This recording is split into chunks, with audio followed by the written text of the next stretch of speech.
একটা বুথে আমার এজেন্ট আশিস বাবুর এজেন্ট আছে, বাকি 25টা বুথে আমাদের কোনো এজেন্ট নেই, তাড়িয়ে দেওয়া হয়েছে।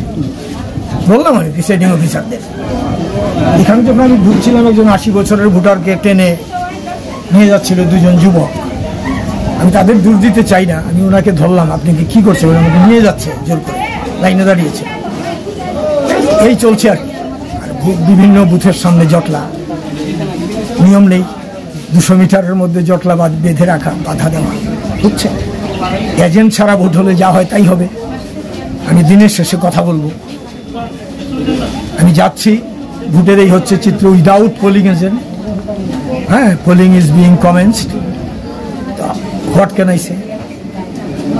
Is it free and fair election? Is it possible? Absolutely not.